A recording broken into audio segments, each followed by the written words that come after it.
Hola gente, ¿qué tal? ¿Cómo les va? Espero que todo tranquilo, todo muy bien, todo perfecto. En fin, yo soy Miguel Ángel Guerrero y sean bienvenidos a mi canal Ángel PC Tutoriales. Tal como lo pudieron ver en el título y en la miniatura de este video, vamos a aprender a cómo desactivar las solicitudes de amistad en Facebook. O sea, cómo dejar de recibir solicitudes de amistad en Facebook. Vamos rápido, entramos a Facebook, obviamente, suscríbanse a mi canal, desde ya se los pido porque este video va a ser un poco corto, digamos. No olviden tampoco de dejarme un like, un comentario, compartir este video. Y ya que estamos por aquí les voy a dejar una lista con muchos videos para que aprendan más cosas sobre Facebook. Ahora sí, sigamos. Una vez en Facebook, pulsamos en las tres líneas horizontales de arriba a la derecha. O también puede que ahí les aparezca su foto de perfil. Presionamos ahí. Ahora bajamos un poco, o mejor dicho hasta el final, hasta llegar a la opción configuración y privacidad. Esta, miren. Entramos. Ahora en la primera opción, configuración.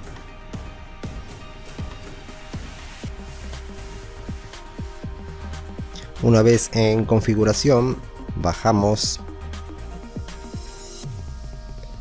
hasta llegar a público y visibilidad. Aquí miren. Y entramos en la opción cómo pueden encontrarte y contactarte los demás. Aquí miren, entramos ahí. Ahora, como pueden ver arriba en la primera opción, Facebook nos pregunta ¿quién puede enviarte solicitudes de amistad? Como pueden ver está en todos, entonces tocamos ahí y elegimos amigos de amigos. Si ya vieron otros videos que les dicen que pueden desactivar las solicitudes de amistad o bloquear las solicitudes de amistad para todas las personas, no se puede, es imposible eso, pero se puede hacer otra cosa también.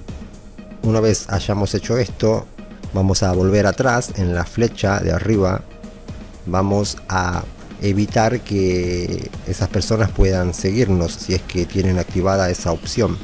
Volvemos atrás, tocamos en la flecha. Seguimos en configuración, seguimos también en público y visibilidad. Fíjense, bajamos un poquito y tenemos la opción seguidores y contenido público. Entramos ahí y aquí pueden ver quién puede seguirme. Yo lo tengo en público. Lo que hay que hacer es dejarlo en donde dice amigos. Tocamos en amigos. Esto es para que las personas que no son amigos de amigos no puedan seguirnos en Facebook, ¿ok? Ahí ya desactivamos todo. Va a quedar únicamente la opción para enviar mensaje en nuestro perfil de Facebook. Eso es todo lo que tienen que hacer. Espero que les haya servido el video. No olviden suscribirse, activar la campanita, compartir y todo lo demás. Cuídense mucho, pórtense bien y hasta la próxima. Chao.